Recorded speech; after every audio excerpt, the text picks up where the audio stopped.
ये तीसरा नियम कहता है कि जितना हम अपने सपनों पर विश्वास करते हैं उतना ही उसे प्राप्त करने की संभावनाएं बढ़ती है। जो व्यक्ति विश्वास ही ना कर पाए वो कहां से अपने सपनों को पूरा कर पाएगा। इसलिए याद रखिएगा, जितना ज्यादा आपका विश्वास होगा कि हाँ मैं यूपीएससी की एग्जाम निकाल सकता हूं, हाँ मेरे अंदर वो क्षमताएं हैं, हाँ इस कठिन परीक्षा के लिए मैं योग्य हूं और हाँ मैं इतनी मेहनत कर सकता हूं, तो निश्चित ही आपके अंदर वो सारे गुण आने वाले हैं।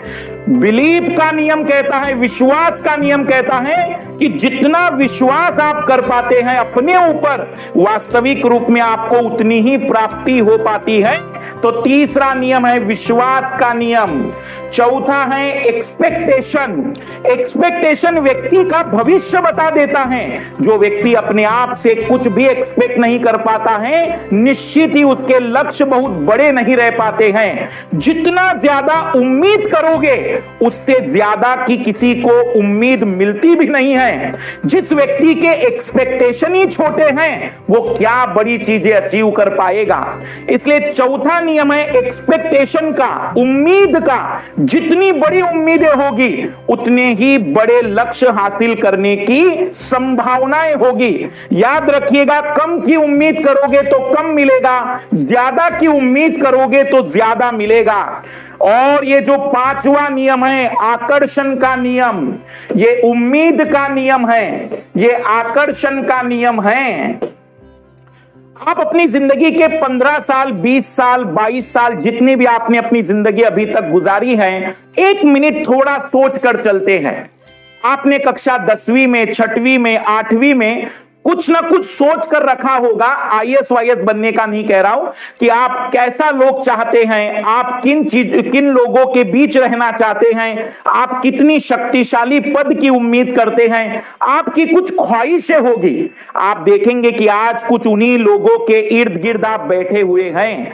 आज देखेंगे कि आपके इर्द गिर्द कुछ वैसे ही विचारों वाले लोग हैं। इसका एक सिंपल सा कारण है अट्रैक्शन।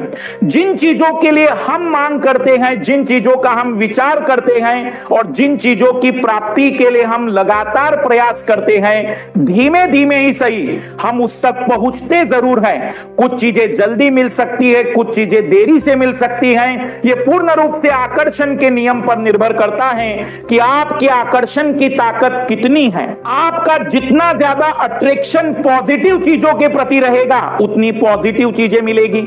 आप आईएएस बनना चाहते हैं तो पॉजिटिव चीजों को अपने अंदर लाते चलिए कि हाँ मैं सिलेबस पूरा करूंगा, हाँ मैं इस एग्जाम को बेहतर रैंक में हासिल करके दिखाऊंगा, हाँ मैं अपने समय पर अपने लक्ष्य को पूरा करके दिखाऊंगा, हाँ मैं प्रतिदिन की इतनी स्टडी करूंगा। आप पॉजिटिव जितना ज्यादा एनर्जी को आकर्षित करेंगे उतने ही परिणाम आपको मिलेंगे।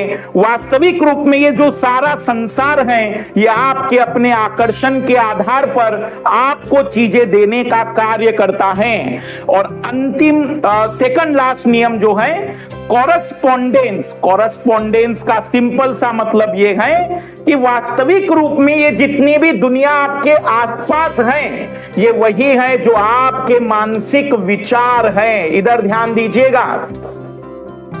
कॉरस्पॉन्डेंस का नियम यह कहता है कि बाहरी दुनिया भीतरी दुनिया का ही रिफ्लेक्शन है। आपके अंदर जैसे विचार हैं, आपके अंदर जिस तरीके की चीजें हैं, वैसी ही दुनिया आपकी बनती चली जाएगी। यदि आपके अंदर बेहतर सकारात्मक विचार हैं, अपने लक्ष्य को अचीव करने के विचार हैं, तो आपको वैसे ही लोग मिलते चले जाएंगे। यदि आपके अंदर डर है असफलताओं का, यदि आपको लगता है कि आप फेल हो जाएंगे तो क्या होगा, यदि आपको लगता है कि यह परीक्षा बहुत ही कठिन है, बहुत ही कम लोग सफल हो पाते हैं, तो आप के आसपास ऐसे लोगों की भीड़ जमा होने लग जाएगी जो यही नकारात्मक बातें आपको बार बार बोलती रहेगी। तो सिंपल सी बात याद रखिएगा कि बाहरी दुनिया जो आप देख रहे हो यह वास्तविक रूप में केवल और केवल आपके अपने अंदर की दुनिया का ही रिफ्लेक्शन है। कोई ऐसा व्यक्ति जो जंगल में रहता हो, तपस्या कर रहा हो, वास्तविक रूप में उसके बाहर की दुनिया भी उतनी ही शांत वाली होगी।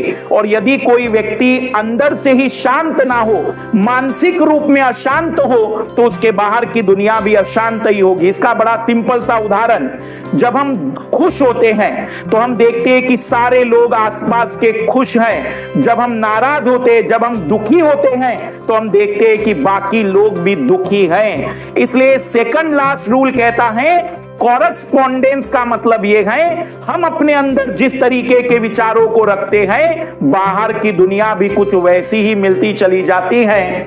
और अंतिम है मेंटल इक्विवेलेंसी। ये थोड़ा सा कठिन नियम है लेकिन मैं इसे समझाना चाहूंगा। हम जितने थॉट्स, जितने विचार, जितनी बातें सोच पाते हैं उतना ही प्रायोगिक चीजें भी संभव हो पाती है। यदि हम जितना छोटा सोच पाएंगे, हमारा मेंटल लेवल जितना छोटा एक्सपेक्ट कर पाएगा, हम जितना ज्यादा नकारात्मक करते चले जाएंगे, प्रैक्टिकल दुनिया भी उतने ही के अनुसार ही बदलती चली जाएगी। आखिरी का नियम अगर आप समझ ना भी पाए तो बस इतना कहना चाहूंगा, एटीट्यूड। जिनका मानसिक रूप में एटीट्यूड काफी मजबूत है, मनोवृत्ति काफी मजबूत है, जो छोटी छोटी बातों से डरते नहीं, घबराते नहीं है, वह निश्चित ही उन समस्याओं से जीत कर आगे बढ़ जाते हैं।